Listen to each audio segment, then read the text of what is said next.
Greetings, YouTube. The doctor is in. Dr. Urias Papers here, coming at you with another commentary on Dungeons and Dragons. And we've got a new build. Well, this is an old build. It's a build that I did a while ago, but we need to update it now that the 2024 Player's Handbook is out. And this is my Bard Sorcerer that I call the Smooth Operator. So I've got a PowerPoint here. We're going to go through it level by level. We're going to look at some of the new rules that are involved with the Bard and the Sorcerer. And then we are going to look at the overall build itself. All right. So first off, we are going to be we're going to start by taking a level of Bard. So here it is, first level Bard 1. The species we're picking is the Autumn Eladrin. With the Origin Manager for ability scores, that doesn't matter anymore, so we can actually get rid of that now because we don't have to worry about that because ability scores are no longer tied to race/species. We are going to be taking the Investigator, which has insight and investigation training, and then we get a freebie because this is a background that is not in the 2024 Player's Handbook. So if you take a background that is not in the 2024 Player's Handbook, then you get to choose where your ability scores go for a +2 and a +1 or 3 +1s. And then you get an origin feat. We're going to be taking Lucky as our origin feat. So everybody gets a free origin feat. This is the array of ability scores we're going to take. We're going to be getting a 15 charisma, and then that gets bumped to a 17, and then we're taking a 13 intelligence. That's getting bumped to a 14. Con of 14. That's the equipment. We start with a proficiency bonus of +2. We get the Autumn Eladrin Fey Step, and we get Bardic Inspiration at first level. We get 2 cantrips. So everybody now has prepared spells. So if we look at the Bard, they start with 2 cantrips and 4 prepared spells. So here are our 2 cantrips, Mage Hand and Vicious Mockery, and we have 2 slots to cast. So there it is right there. We have 2 first level slots. And we're taking Bane, Cure Wounds, Dissonant Whispers, and Silvery Barbs. I know Silvery Barbs is not Adventure League legal, but that's what we're taking. All right. Second level. We are taking another level in Bard. Our AC is still the same as 12. Hit points go up to 17. We get Jack of all trades. So if we go into the Bard table here, we get Expertise and Jack of all trades. And we're taking Performance and Persuasion as our expertise, and then we have 5 prepared Bard spells now. So we are adding Tasha's Hideous Laughter onto that. At third level, we're taking another level of Bard. And with this level, we get our Bard subclass. So there is no more Song of Rest. Song of Rest is gone for Bards, which is kind of unfortunate, but it is what it is. Okay. We are taking an older subclass, which is not in the 2024 Player's Handbook, which is the College of Eloquence. So now everybody takes their subclass at third level. There's no second level or first level or any of that anymore. So we're taking College of Eloquence. We get the Unsettling Words, which allows us to subtract from somebody's saving throw based off of our Bardic Inspiration die, which we got way back here at first level. Okay, and we get Silver Tongue, so you're a master at saying the right thing at the right time, and then we can treat a 9 or lower as a 10 for our Charisma and Deception checks, and we took Expertise and Persuasion. We now have 6 prepared spells, and we have second level spells, so we've got 4 first level slots and 2 second level slots. We're taking Whole Person and Blindness. So now I've got an ability here to take all of these spells that have saving throws and to give a penalty out for those saving throws. In addition, I've got Silvery Barbs to cause creatures to have to reroll. At fourth level, We are taking our first level of Sorcerer. So we're a Sorcerer 1, Bard 3. We're still at a proficiency bonus of +2. Now, here's the thing. This is a little bit different. When you are creating a multi-class character that uses spell casting, we're going to add the 2 levels together for this one, and we get that many slots. This is what determines what slots we get. So they give so you determine your available spell slots by adding together the following: all your levels in Bard, Cleric, Druid, Sorcerer, and Wizard class. So we're Bard and Sorcerer. They're both full casters.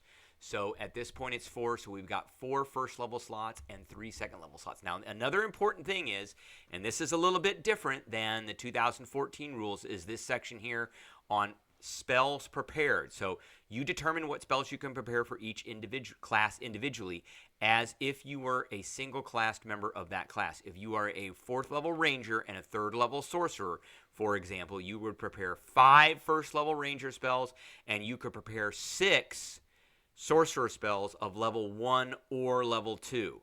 So ranger only gets access to level 1 spells. The sorcerer gets access to level 1 or 2, and you have to kind of separate those out. Each spell you prepare is associated with one of your classes, and you use the spellcasting ability of that class when you cast the spell. Okay. Sorcerer and Bard are both charisma, so that's not a really big deal for us. But in the example below, that 4th level ranger, 3rd level sorcerer, if this had been a 4th level Bard and a 3rd level sorcerer, you add those together, and you now have 3rd level and 4th level slots. So you could take some of your prepared spells and upcast them into those slots. Okay, so we're taking 1 level of sorcerer, and so if we look at the sorcerer, so here's the legacy Bard, and you'll see here College of Eloquence is here still. There's our silver tongue and our unsettling words. With the sorcerer, we are taking, we're getting 1 level, so we get spellcasting and innate sorcery. And with innate sorcery, so we get some extra cantrips. We get 4 extra cantrips. We get prepared spells, and then the spell slots go on the multi-class table. And innate sorcery allows us, as a bonus action, we can unleash magic for 1 minute, and we gain the following effects. So spell save DC of your sorcerer spells increases by 1. DC of your sorcerer spells. And you have advantage on attack rolls of sorcerer spells. So we have to make that distinction between this. You can use this feature twice, and you regain all expended uses after a long rest. Okay, so here it is right there. Innate sorcery, bonus action to activate for 1 minute, and then sorcery spells only. Now we've got 6 Bard spells and 2 Sorcerer spells, and then we picked up 4 Sorcerer cantrips. So we're picking up Mind Sliver, which gives a penalty to saving throws, Mending, Message, and Ray of Frost, and then we're picking up Absorb Elements and Charm Person. And we may, as we get more prepared spells, be switching out some of these other spells to make them Sorcerer spells. Okay, at 5th level, we are taking another level of Sorcerer, and as with the table here, at 2nd level, we get Font of Magic and Metamagic. We get 2 more prepared spells, and we use the multi-class table for the slots. So right now, we are a 5th level character, full caster, so we've got 4, 3, 2. So we actually have 3rd level slots now, but we don't have any spells to put in there because we're not high enough in either one of our classes to get 3rd level spells. However, we did add Ray of Sickness and Shield. Those are both sorcerer spells. We get Font of Magic, which gives us 2 of the sorcery points, and the Metamagic we took is Heightened Spell and Twin Spell, which both changed dramatically. And this is one of the things that makes the sorcerer very OP. All right, so first off, we've got Heightened Spell. When you cast a spell that forces a creature to make a saving throw, you can spend 2, it used to be 3, now it's 2 sorcery points to give one target of the spell disadvantage on saves. That is all saves against the spell. So if I cast Whole Person on them, which allows them to make a saving throw at the end of each of their turns, they now have disadvantage on every single one of those saves. All saves. Not the first one, all of them. It used to be just the first one. Now it's all of them, and it's still one creature. And then Twin Spell is different too. So it costs 1 sorcery point. When you cast a spell such as Charm Person, which normally targets one creature, that can be cast with a higher level spell slot to target an additional creature. You can spend 1 sorcery point to increase the spell's effective level.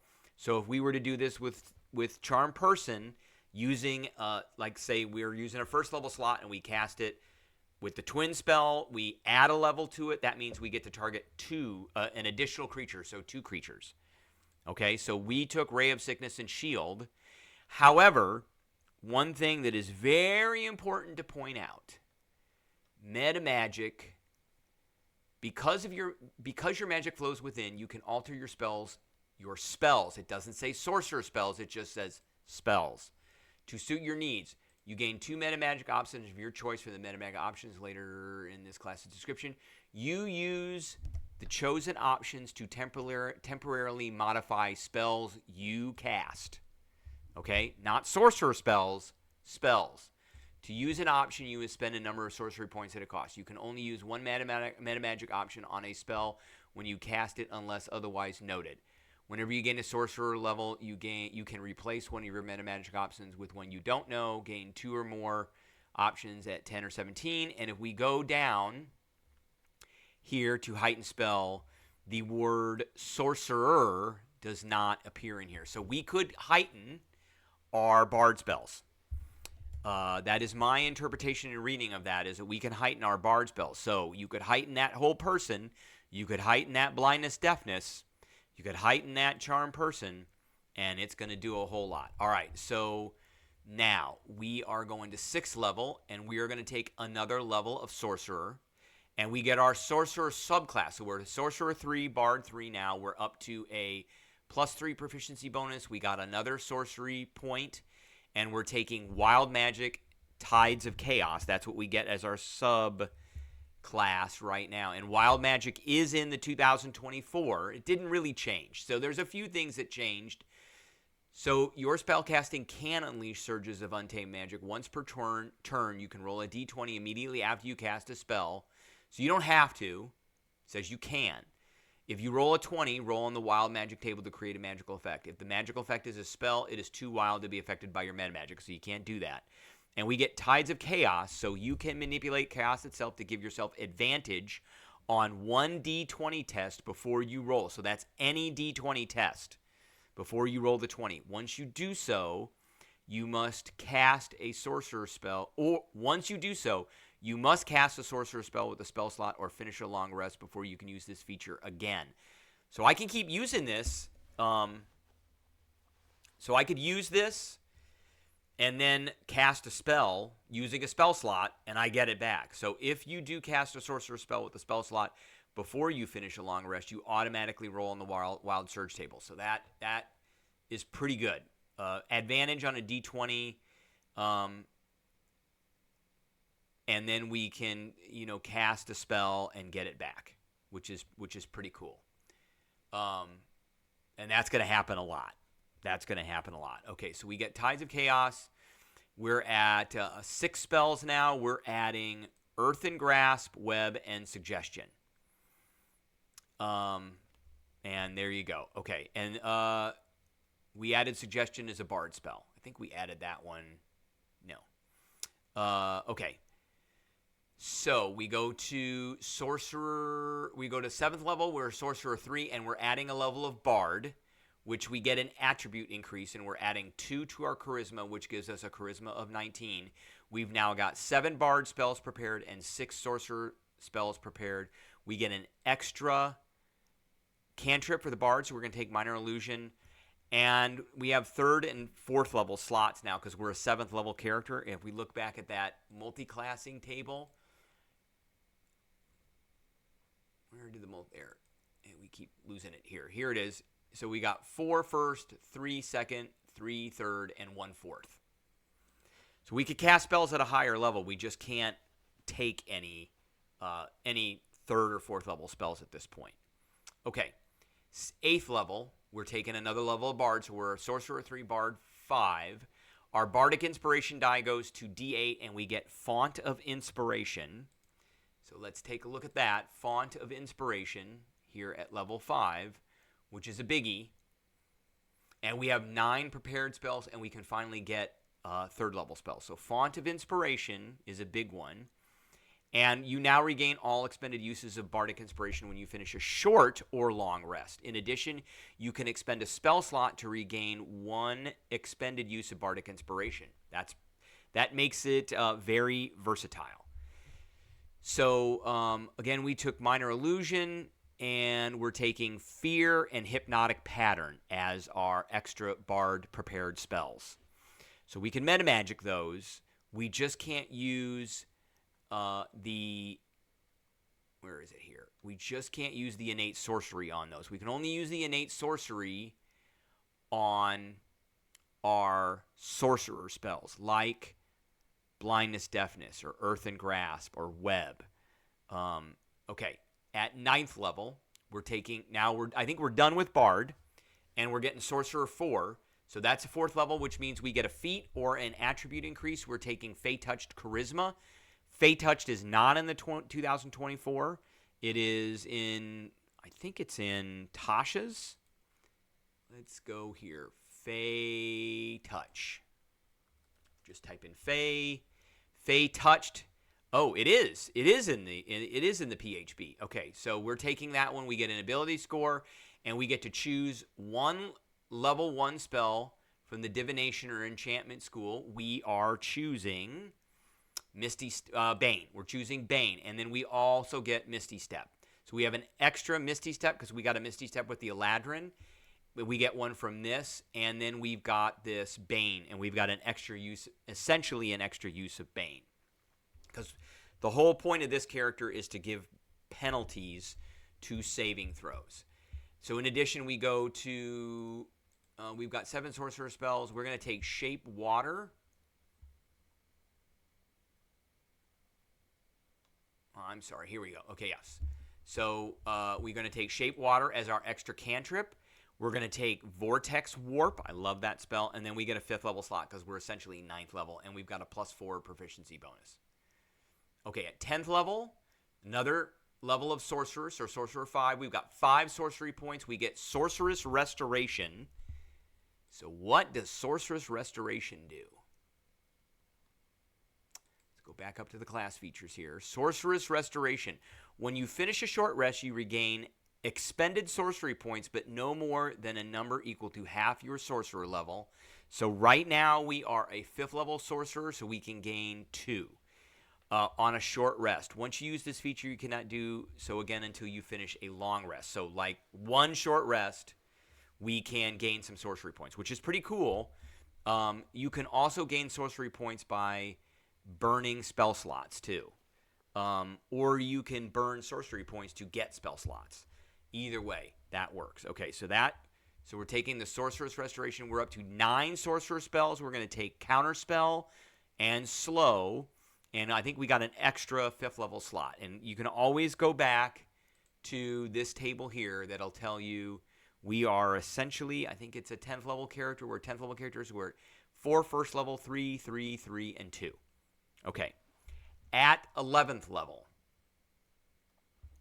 we're going to take another level of Sorcerer. So we're Sorcerer 6. We're at 6 sorcery points. We get our next feature for the Sorcerer in Wild Magic, which is Bend Luck. You have the ability to twist fate using your Wild Magic immediately after another creature you can see rolls a d20. For a d20 test, you can take a reaction and spend 1 sorcery point to roll 1d4 and apply the number rolled as a bonus or penalty to the d20 roll. So that's any d20 roll, including saving throws. So we've got unsettling words now that I can use a bonus action and go, you're going to take a penalty equal to my Bardic Inspiration die. We've got Bane, which gives penalties to saving throws. And we've got Bend Luck, which gives penalties to saving throws. And in addition, we've got Silvery Barbs. Okay. So we get that. And then we have 10 sorcerer points, so we're taking haste, and then we got a 6th level slot because we're 11th level. All right, at 12th level, we're going to take another level of sorcerer, so we're sorcerer 7. We've got 7 sorcery points. We get sorcery incarnate. And what does that do? That is a class feature here. If you have no uses of innate sorcery left, you can use it if you spend 2 sorcery points when you take a bonus action to activate it. In addition, while your innate sorcery feature is active, you can use up to 2 of your Metamagic options on a spell you cast. So I can heighten and twin a spell, which is awesome. Okay, and that's what we're using here. And I didn't go through this and take any extra ones, but if I was going to take some, I would probably take extend spell or quicken spell. So we could quicken and heighten a spell at the same time too. Or we could extend and heighten a spell at the same time. Okay? And we are going to take haste, and polymorph is a big one. Polymorph. That is an awesome spell. We're not going to look at it. I'm slowly trying to figure out which spells we're going to look at, but we're going to take polymorph. We can give them a massive penalty to the saving throw. We can heighten it, which causes them to have disadvantage on all saves against it. So we really want to hit them with that. Okay. Next, 13th level, we're going to take our last. This is the peak of where I go with character creation is 13th level. We're taking another level of Bard, but because it's Sorcerer 8, we get another feat. So we're taking Metamagic Adept. We're going to add Quickened and Extended Spell, and we get an extra 2 sorcery points. So I have a total of essentially 10. We now have 12 sorcerer spells that are prepared. So we're taking Charm Monster, and essentially we get a 7th level spell slot. So we are peaked out at 4th level spells for what we can prepare, but we can actually cast any of these spells in these slots. And this new rule allows you to have a ton of spells prepared. So we've got 9 Bard spells and 12 Sorcerer spells. If I were a 13th level Sorcerer,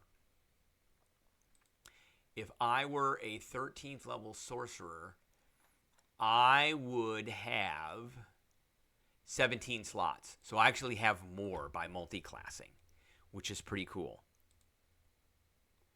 And that is the end. That is the last thing. So the whole point of this build is to hit a creature with something that is very detrimental, that is going to shut them down and control them, like Polymorph or Charm Monster or Slow or Hypnotic Pattern or Fear. All these put conditions on that are nasty. Nather's Mischief is another great one.